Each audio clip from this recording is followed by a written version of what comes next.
Security workshop. We'll go ahead and get started with today's agenda. We will start with a brief introduction of Optimum Networking for those of you who may not be familiar with us. Next, we will introduce two special guests who will help companies like yours with cyber protection and in the realm of cyber liability. There's actually one particular person here today, Monica Minkle, so we'll go ahead and introduce her. Then we would like to hear from you. What worries you, concerns you, keeps you up at night around cybersecurity? Some folks have already put in some questions in their registrations, but this is the interactive part. So I'd love to hear from you, either issues that you've had in the past or issues that you're concerned about down the line. Once we've established this, I will share some information that will help raise your awareness to the level of cybersecurity threat out there that could really seriously impact your business. The last part is what you're all waiting for. Two of our expert engineers will discuss what Optimum Networking is doing to keep ourselves and our clients secure and answer any questions you may have. So it's a huge resource, and I hope you guys take advantage of it. We understand that some of you may have more or less technical experience, so please answer any questions on the table, and let's go ahead and move forward. So Optimum Networking, we were founded in 1995. That's now 26 years of serving our clients. Our mission is we exist to help our clients leverage technology for their success. So how we work with clients to protect them with cyber threats and cybersecurity is a great example of how we can fulfill on our mission and our promise. Our services include supporting users through our support desk and our on-site engineers. We maintain our clients' network servers and backups. We provide strong, comprehensive cybersecurity that we'll be going in depth today. And we also guide our clients through IT strategy and planning. Any questions in general about IT, about Optimum Networking up front? Okay, very good. We were talking about ways to protect yourself from cyber attacks today, but we all know that it's nearly impossible to protect yourself entirely from every situation at all times. So today we are partnering with our friends over at Holmes Murphy Insurance to provide the risk transfer and insurance policies that you may need to satisfy your contracts and protect the financial future of your company. Holmes Murphy is among the top 25 largest insurance agencies and can handle all of your risk management needs. Their team has a local representation and a cyber risk specialty group. They promote better coverage and a custom fit. Contact their team with any of your questions. And today we have Monica Minkle, who is an expert in the realm of cybersecurity. So Monica, can you introduce yourself a little bit quickly and talk a little bit about Holmes Murphy? Thank you, Jonathan. Holmes Murphy, founded in 1932. We're a top 25 broker, big enough to matter, small enough to care. Our cyber specialty practice is really focused on helping our clients avoid, reduce, and transfer their cyber risk. So for us, it's not just about selling you an insurance product, it's about working with folks like Optimum Networking to help avoid the risks that you can and reduce your exposures within cybersecurity, and then transfer what you cannot avoid or reduce to an insurance product. And that really is the way that we approach all risks with our clients. We're really looking at providing that better coverage and that custom fit. If you have cyber insurance today, you may see some changes in the marketplace as underwriting scrutiny has been increasing and pricing has been going up. It's our job to really help you become a better risk overall, avoid having that claim. But if you do, make sure that it's properly insured. So thank you to our friends at Optimum today for letting us participate in this event. It's my pleasure. And you can see this is Monica's team here. They do have a local representation and team. And I've worked with Monica for years. There are folks that are really good at doing general business liability, business insurance. Monica is a specialist in cyber security and cyber liability. Her husband is a network engineer, so she has a very strong technical backing and general sense of information. So Monica is an excellent resource for this. I highly encourage. And again, if you guys have questions for our engineers today, that's great. If you have questions for Monica as well, I know she'll be available for that as well. But speaking of questions, let's ask you some questions. Have you or your company experienced a cyber breach? And if so, what was the impact on the company? What is your perception of the cyber threats out there? Who do you think the bad guys are, and what do you think they look like? How confident are you in your current cybersecurity measures for your company?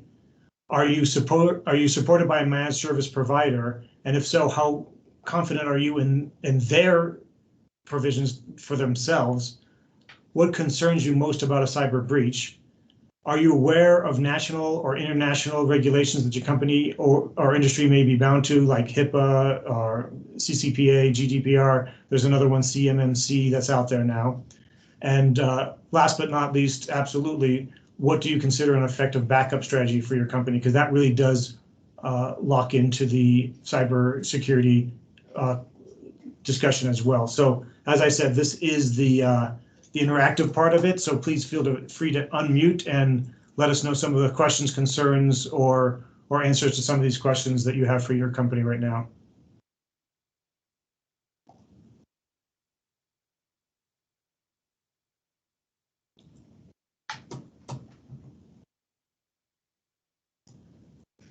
Nicole, I know you've been on this training before, so and I remember you did have some issues that came up for a cadre before. Is that correct? Yes. Sorry, I was on the phone. That's okay. This is the part where I call on people because nobody's talking. Right, I know. I was like, I already told you, so I'm out of the picture. But yeah, I mean, we definitely had some minor things, and you know, we are working with the IT team, you know, to like further protect everything that's going on. And like one of the things I definitely noticed that I got really, really comfortable with is the fact that I save all my passwords to like have them auto-populate when I'm trying to log in all of these different websites for the vendors and, you know, the minor things that I pay monthly. And I just got a new computer last week and I lost all of them, and it's been a pain ever since because I got so spoiled. But I do realize it's probably not the safest thing to have them saved. Right, and that is some things that you can set up around policy. That's a really great point. Mm-hmm. Ryan, I know you've been working with Optimum for a while. Do you want to talk a little bit about your impressions of cyber security, and because I know it's also very critical in your industry? Yeah, we went through the process of getting the cybersecurity insurance and kind of doing an audit with Optimum's help. And I would say currently we're looking to move from a on-site server to cloud storage for all of our files. So I would love to hear some. I don't know.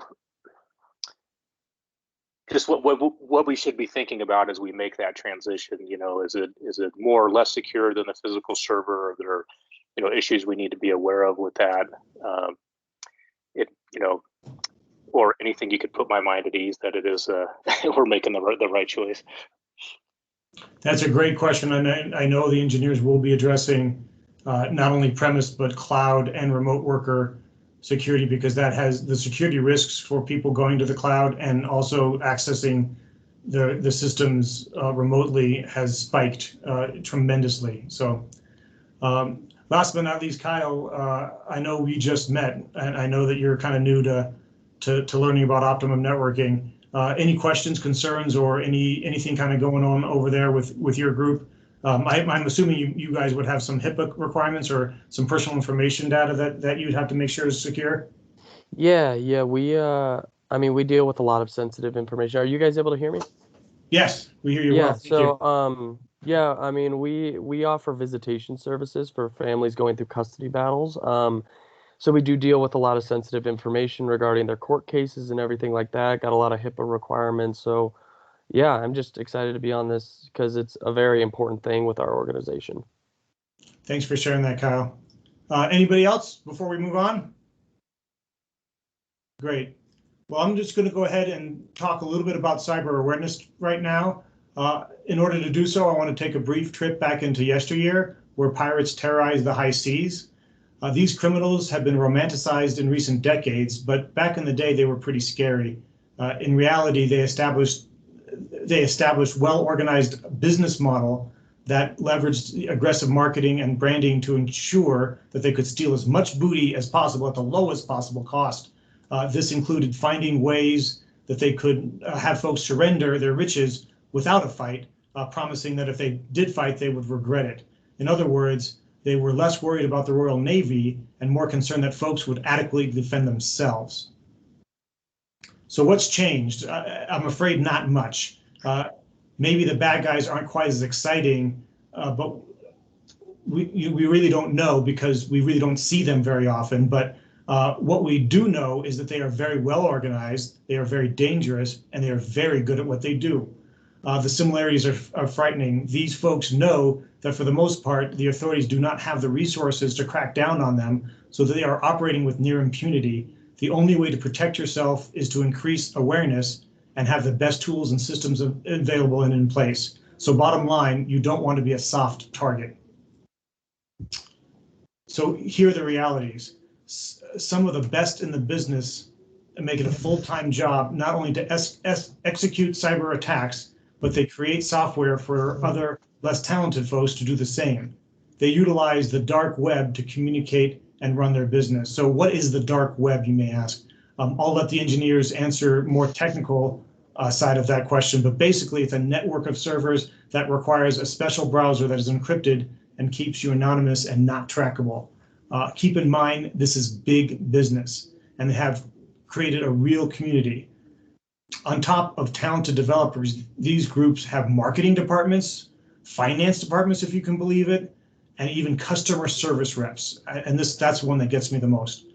What do they do? Well, once you've agreed to pay a ransom in the case of ransomware of encrypted files, these so-called customer service reps help you with the Bitcoin payment and help you restore their files. I actually heard victims call them customer service and said they did a great job in getting us back up and going. Just the thought of that makes me sick. So another interesting point is that they actually police each other to make sure that data gets restored, because it's a bad business model if they don't restore the data. So this is how sophisticated and kind of integrated these groups are right now.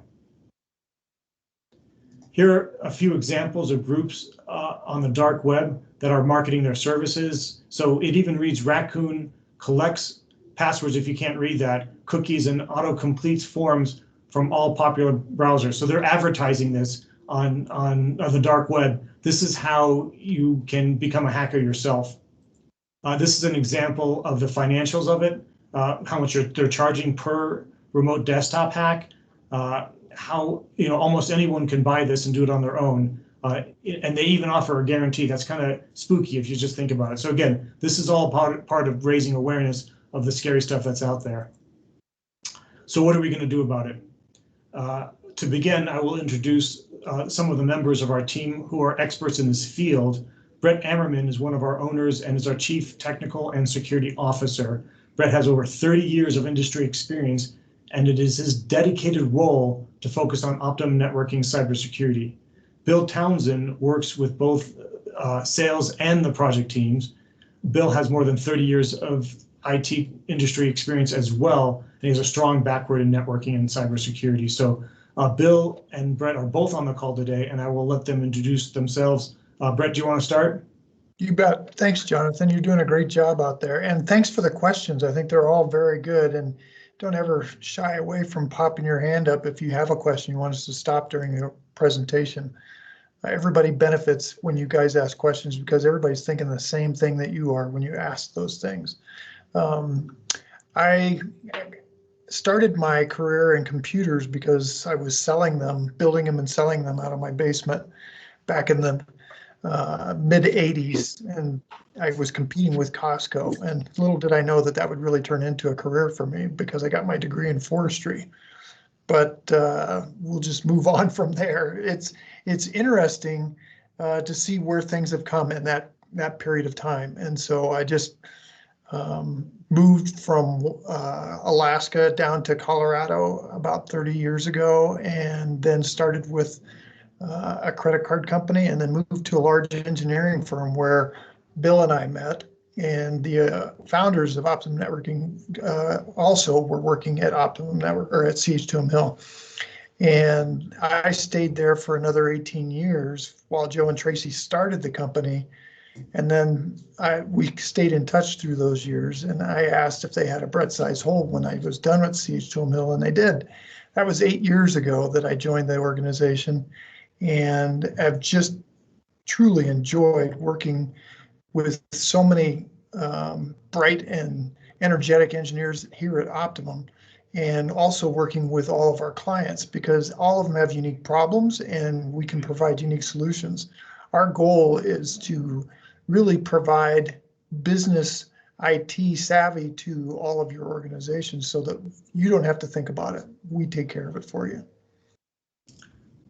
Thanks, Brett. And it really was a bread-sized hole when you came in here, and it was deeply appreciated. Bill, I know you haven't been here quite as long, but you're over a year now, and you've made a great impact too. Do you want to quickly introduce yourself as well? Sure. So as Jonathan said, I've been in IT for, this is my 32nd year. Much like Brett, I started off playing around with computers, kind of as a hobby, and would get the PC magazines and see, you know, all the different parts, and started building computers and did software development for a while, but really fell in love with the hardware side of the house and the solutions architecture. So coming up with good solutions to complex problems, things of that nature.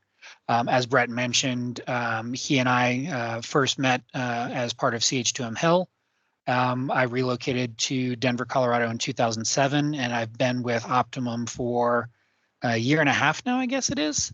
So it's one of those that, you know, one of the things that I love about computers, it's always a challenge. It's always something new, and it's always something that, you know, keeps your mind going and trying to figure out what's next. Right, and unfortunately, the cybersecurity or the cyber criminals out there are another element that has to keep us fresh and on our toes. Absolutely. So we'll start with what Optimum is doing to protect itself. This is really critical because if your IT company, if your IT support company is vulnerable, you by extension are vulnerable. We'll talk a little bit about potential supply chain is what they call it, vulnerability, but this is a big one. So the cyber bad guys are gunning at managed service providers and IT providers pretty hard, and it's incumbent on us to keep ourselves secure above and beyond so that we can make sure that you guys are secure. So Brett, can you talk a little bit about what Optimum Networking is doing? Yeah, I'd like to think about this company, Optimum, as a very well-established 26 years in business, and that we've gone through a lot of change throughout the years. But the one thing that's been constant is that we've got people in the trenches that don't walk away from a problem. And we don't take weekends or nights off. If you guys have an issue, we're here for you. And I think you'll see smaller organizations where they started out as a hobby and they try and make it work, but they don't always have that enterprise background that the founders have, and that Bill and I have as well, where you know what it takes to get the job done. I think we bring that kind of a mantra to our customers that really don't have the ability to go out and hire that kind of expertise. And the thing that I'm most proud of is that people here care. So, Bill, anything you wanted to add to that? Bill, we can't hear you. Sorry, my phone was beeping, so I put myself on mute so you couldn't hear it. There you go.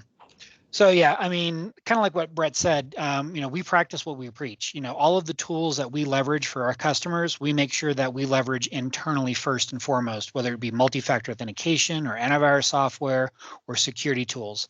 Our goal is to make your lives easier by offloading that IT side of the house. Right, and on the security side, hopefully give you some peace of mind. Yes. So I've heard that since no one thing can protect you from cybercrime, a layered approach is best. Bill, do you want to go quickly over the overall layers that we see here, and then we can go into each one in depth? Sure. So again, as Jonathan was saying, no one piece of the puzzle gives you the whole picture. So you need to make sure that you've got good backups. You can restore the backups. You've got protection from the outside in and from the inside out, and that all of your users understand how they should be using technology and how they should be responding to things that they see in the environment. And, above and beyond any of that, you need to have good, solid policies so that people have a reference, if you will, to go back and say, okay, yes, I'm allowed to do this. No, I'm not allowed to do that. And here's why, because the most important part of that is the why. You bet. So we'll take each one of these in turn, but just to echo that, the more dispersed our workforces are, the more cloud-based things become, and the better that the bad guys are getting. This just makes this more critical.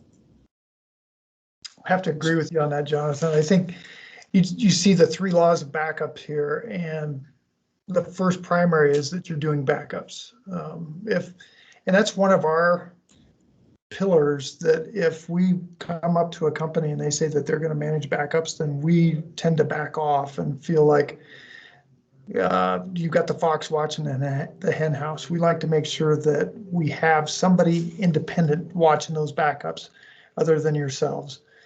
You guys have a day job, and this is our day job. Let us help you help yourself out of that job of trying to manage backups. The second thing is make sure that you've got at least 2 copies. We like to see a local copy, and then as well back it up offsite. And then we actually perform the trifecta. Our cloud is replicated. That data is replicated from Boston to LA. So we really like to have 3 separate copies that are in 3 different locations, just in case. You never know when trouble's going to strike, and you like to have backups. And then monitor and test the backup process. We're doing that all the time with all of our clients, making sure that the backups are running. We've got people dedicated to that, dedicated to security, dedicated to management, and then we're testing those backups on a regular basis with all of our clients just to make sure that we can actually sleep at night. And so then in turn, you can sleep at night. So if you're not doing all of this, then you're really not backed up. Right, all great points. And how it pertains specifically to cybersecurity, I would say in 2 areas, right? One is you want to make sure the backups are secure, so maybe you can talk about that a little bit. But second, if worse comes to worse and you do get a ransomware or somebody does negatively impact your systems, we can restore you from backups if you're having good backups, right? Exactly. That's it. That's the piece where we know that something is going to happen someday, whether it's a crash server, whether it's a deleted file, or if you already end up getting some kind of a ransomware note that said, hey, we've encrypted all your files and you can't get them back. And so there's lots of reasons to have good backups. These days, we're hearing more about the cybersecurity side of things, but in the past, we always had to have it for lots of other reasons too. At the end of the day, our backups are streamed off premise in a secure socket so that you can't intercept the data, and even if you could, you would be garbled and you wouldn't be able to do anything with it. Additionally, you can't get to the data in our cloud's offsite backup locations without biometric access. And so you got to have a eyeball or a fingerprint and ID, just a government issued ID, to be able to get into the data center to even access it.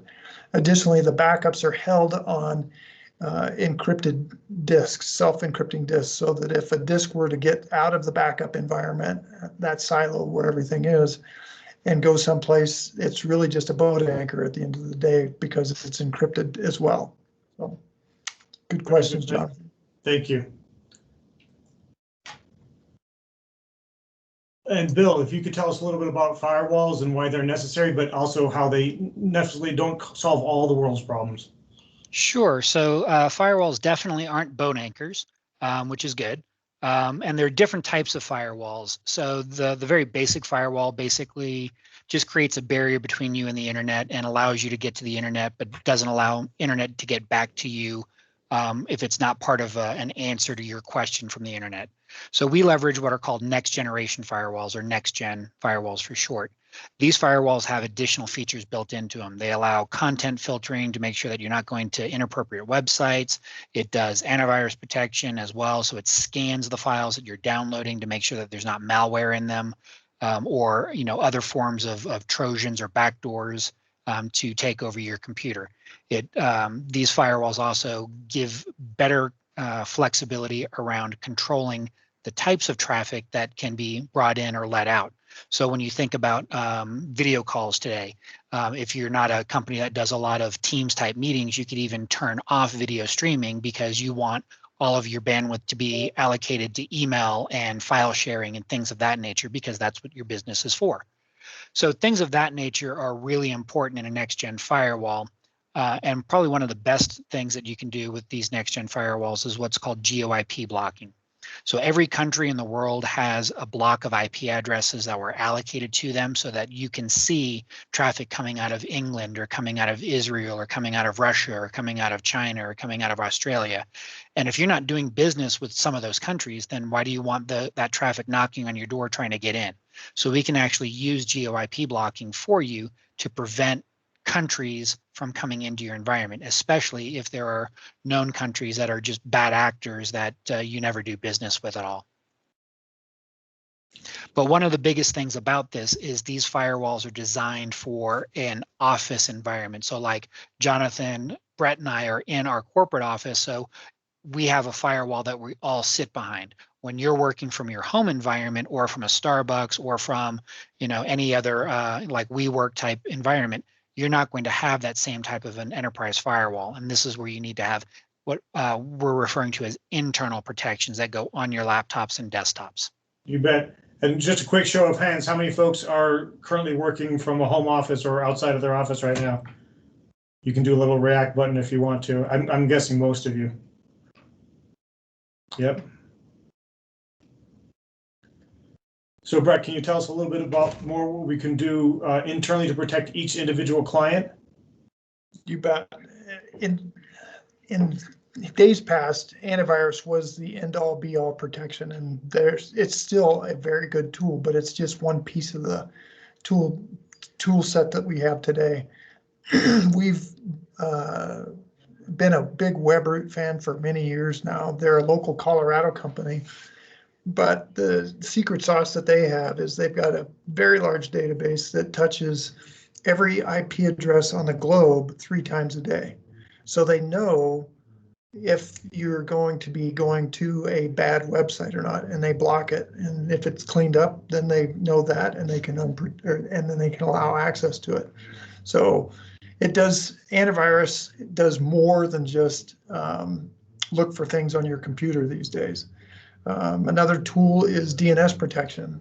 Bill mentioned that enterprise firewalls allow you to be protected from the bad actors out on the internet when you're behind the firewall in the office, but when you're at home or traveling, you don't have that protection. And so we provide that with tools on your computer as well that mimic that kind of protection, so that if a website has been compromised or you're going to you mistyped a website name and you're going someplace where you really don't want to go, it's going to keep you from getting there and being attacked. We also have advanced malware scanning and detection.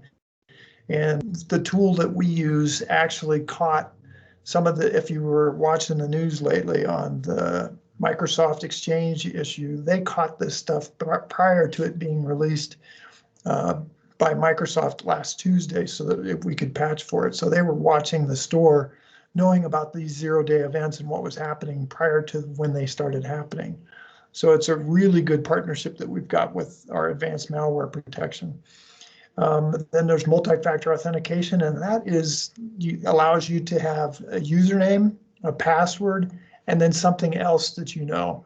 A lot of folks will, when you're going to your banking site, the banking site will send you a 6-digit text that you have to key in and say, yes, this is me.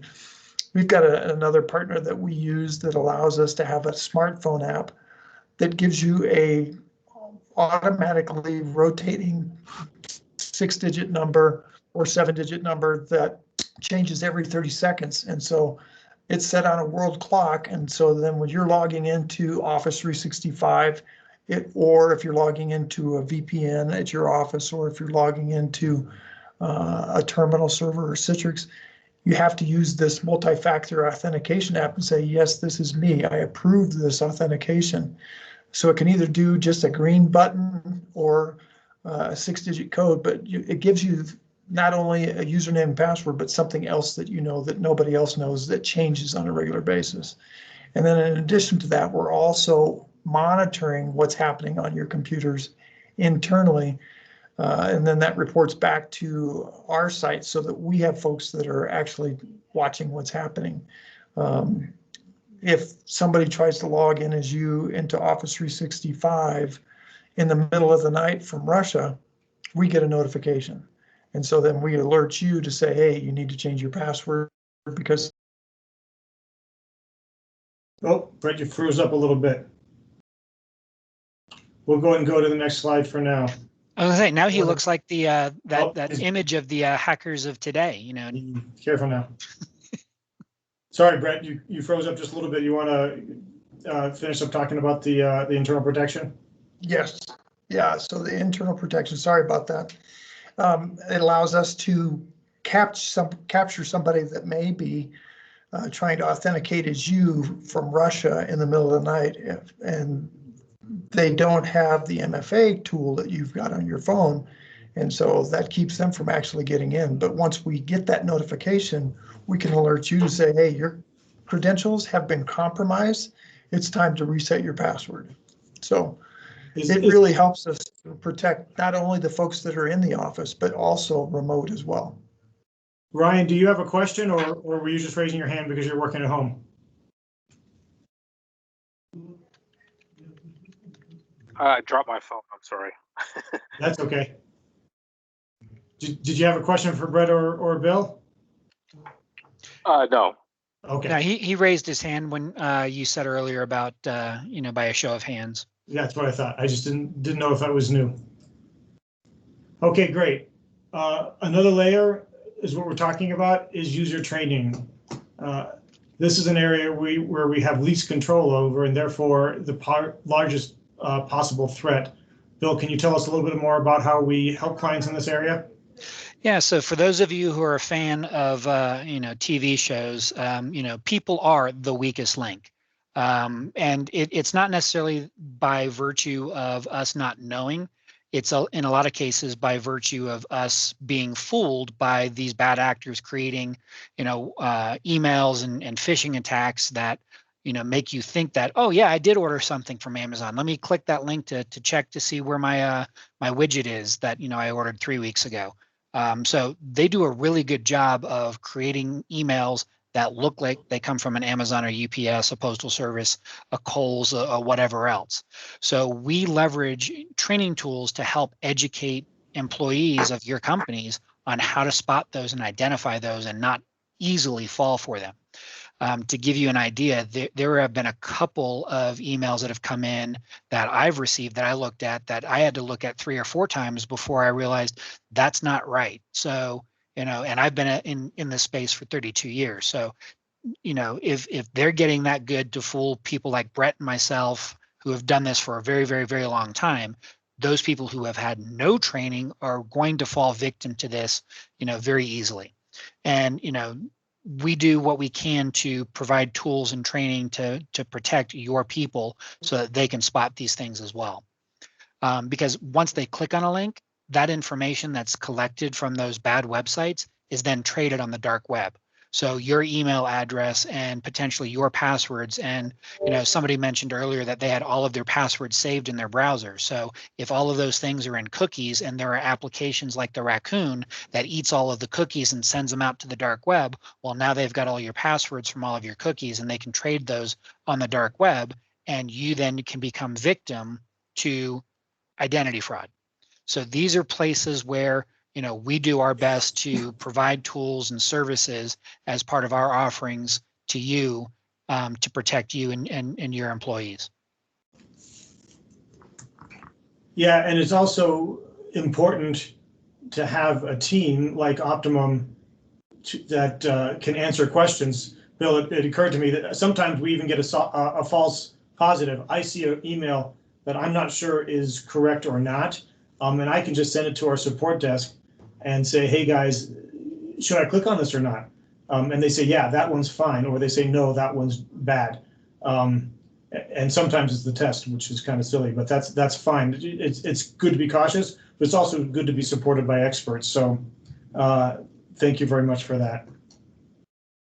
And I will be distributing this slide deck, and there's a couple of good articles that I found online. Feel free to take a look at those behind these links, because it talks specifically about how adaptation to these types of training can be, challenging if if it's not from a top-down perspective, or if people don't take things seriously, or these types of things. So and also the ongoing type of training we do is critical. Brett, can you talk a little bit about the policy side of things? You bet. I think one of the things that we have been able to bring to small businesses that really don't have an IT department is the ability to create security policies so that they can better protect their organization. Make sure that employees know what an acceptable password policy is, what the acceptable use of personal computers are, if they're allowing them to even connect to their work environment with a home computer or not. What has to happen before they can get on the network with a computer, and what are we requiring for mobile device if they've got email on it. Additionally, we can help out with anti-spear phishing and spam and spoofing by leveraging tools like SPF. And so it's things that we take for granted in the IT realm that the lay people really don't have any idea that they could really become more secure with some of these additional tools. Some folks require compliance audits, and we're here to help with those compliance audits and make sure that you understand. We always like to have a third party do the audit, but we will assist so that you can have those questions answered and not be going, what does he mean by SPF? What is that actually? Additionally, you want to be aware of supply chain threats, and we've seen a lot more of that. Bill alluded to that. You'll get stuff from the Postal Service, or you get stuff from Amazon, theoretically, but really you just got to be aware of those things and just keep that stuff in the back of your mind. So. Right, Brett, and also on supply chain, it's a matter of not only having to be secure, but making sure the folks that you're working with are secure, your vendors, your clients, obviously your support provider, any other third-party vendor, including IT vendors too. We're finding a lot of hacks and a lot of breaches coming through other sources, correct? That's correct. Yeah, you think you're ordering something, but you're not. And so that's the other thing, is to make sure that you are on a valid website. And I think that's where those DNS tools that we utilize to try and keep you safe actually do keep you safe, so that you're on an actual real FedEx site, or you're on an actual big box store website, and you're not on something that's trying to just spoof you and take you someplace else. Exactly. So thank you. Let's go ahead and recap here and conclude with first and foremost, be aware of the danger. Awareness. Think about, if you are walking down the street and you think you're in a perfectly safe neighborhood, but you're not, you're going to be acting differently than if you know that you're walking down the street in a place where there's the potential of a threat out there. So we need to, everybody needs to know that every time they're on the computer, they are walking down a dangerous street. And hopefully this presentation has helped raise awareness, at least to that level. Make sure your support provider is using a comprehensive layered approach. We gave you a good overview, hopefully one that you could grasp and get your head around, a comprehensive layered approach. Last but not least, and I would suffer the cuts of 1,000, death of 1,000 cuts if my engineers knew that I didn't tell you to please make sure you are backed up and you take your backups extremely seriously, because we do. You should as well. Backup is the safety net to all of this. It is is one of the things we take most seriously around here at Optimum Networking. And again, I added some sources here if you wanted to go into a little bit more depth. There's a lot of information out there. Before the question round, I do want to let people know, if you haven't been to it already, our next educational series presentation will be April 8th. So that is next week, next month. It should be 3 weeks from today, same time. And what are we going to be talking about? Well, also, because people are working more dispersed now, just like they need to be secure, they also need to be productive out there, and they need to communicate. They need to be able to collaborate. They need to be able to share documents, and that can be a struggle, especially if you have various platforms for chat and for document storage and for just sharing things. Well, most people on the call today, and if not, you will soon, have this tool called Microsoft 365, but they're not using it to its full potential. So this workshop really will be an interactive live demo that shows you everything that this can do. Well, maybe not everything you can do, because you can do a lot, but a lot of the basic things that can help your team become more productive. And it's a show and tell. It's interactive. Obviously, we're fielding questions, but we're actually showing you things that you may not already know about a service that you already have. And if you are in a situation where you have lots of different diverse tools, we'll show you how you can wrap that all into one and become more effective. So I will be sending a save the date out shortly after this or early tomorrow. Feel free to register for that if you haven't been there already. So that gives us almost 10 minutes for questions. Please unmute, and you have an opportunity to ask questions of Brett, Bill, or even our cyber liability expert, Monica. Please unmute and ask any questions you might have.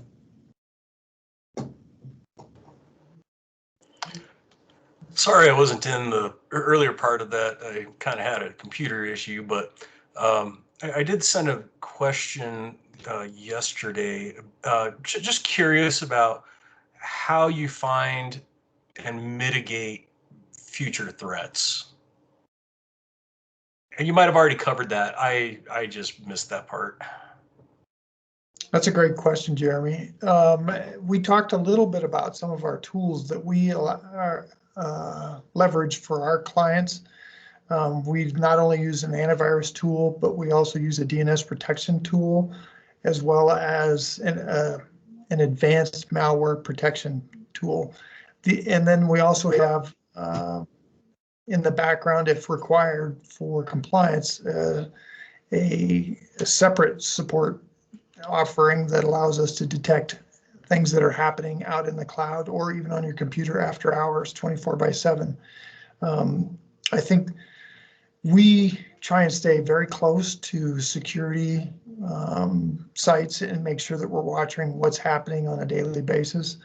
But in turn, our tools that we leverage, we know that they're doing the exact same thing, and they're building those tools and updating them on a constant basis, which allows us to sleep a little bit easier at night. Now, we did just have an issue with Microsoft, and their vulnerabilities were a zero-day event for Exchange, which is their email platform. Yeah, and sometimes you don't know about it until after it happens, and then you've got to recover as quickly as possible.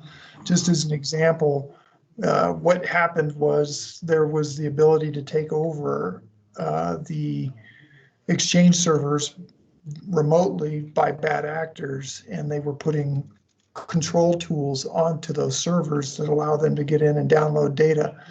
The first thing to do is recognize that your machine is vulnerable, react when there are zero-day patches as quickly as possible.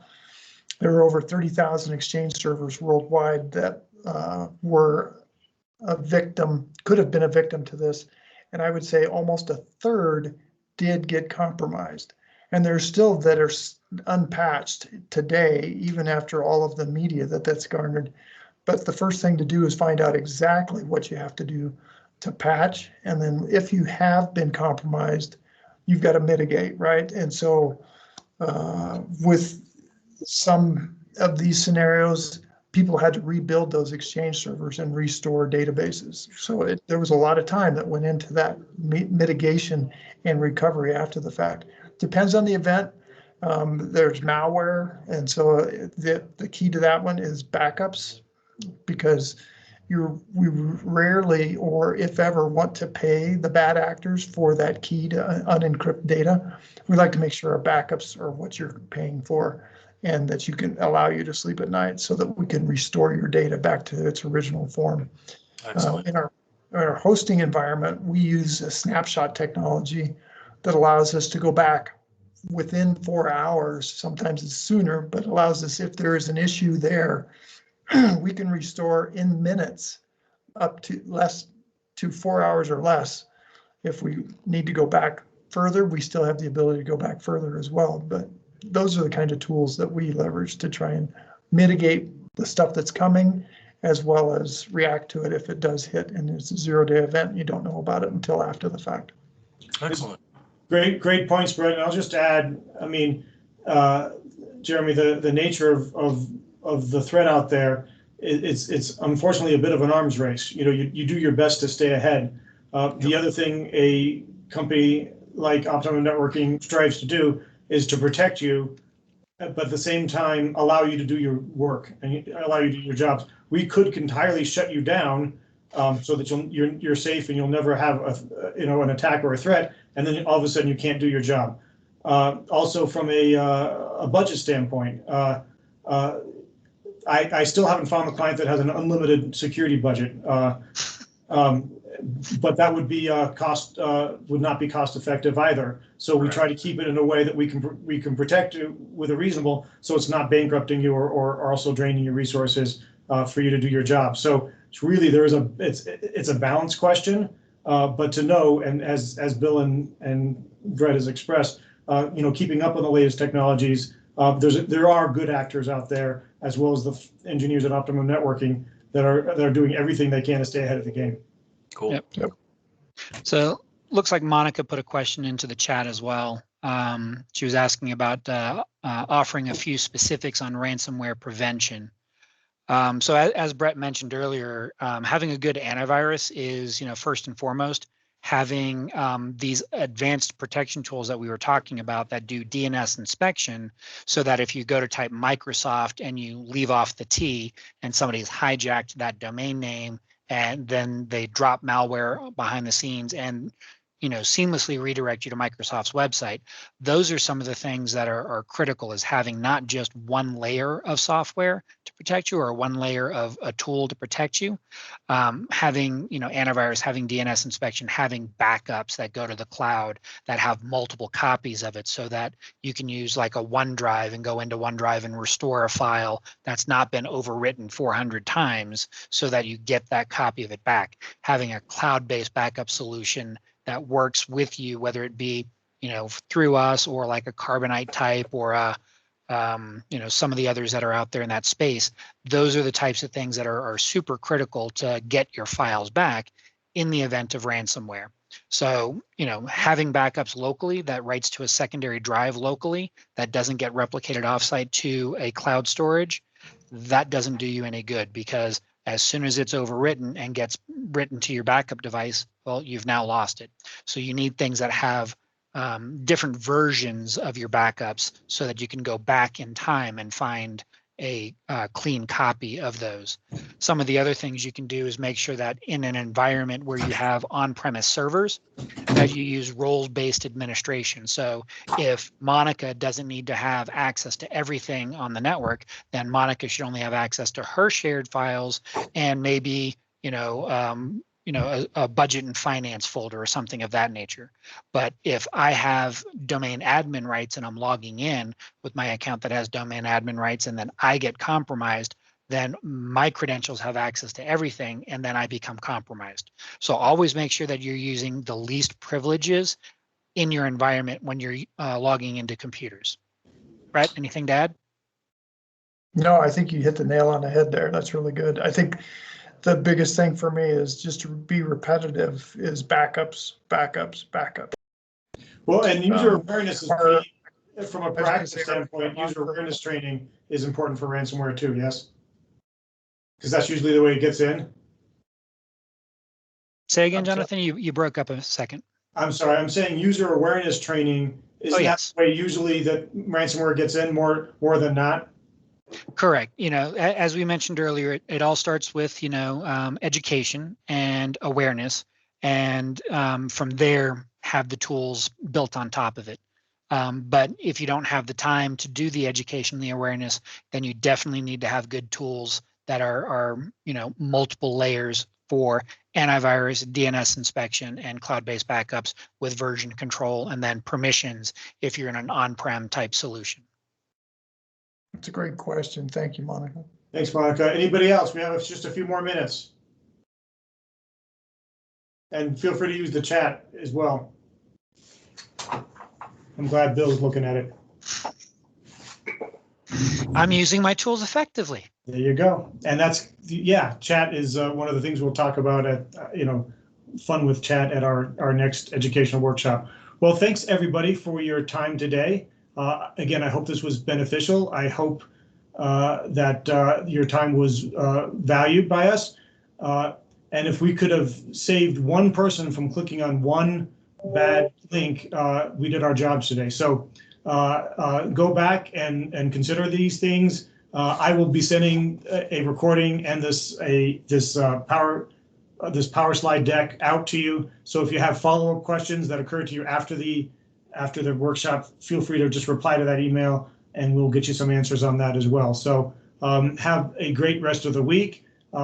Enjoy the snowstorm, which I certainly am hoping to do as well. And everybody have a great rest of the day and the rest of the week. Thank you. Thanks, everybody. Thank you. All right. Thank you so much. My Have a good pleasure. one.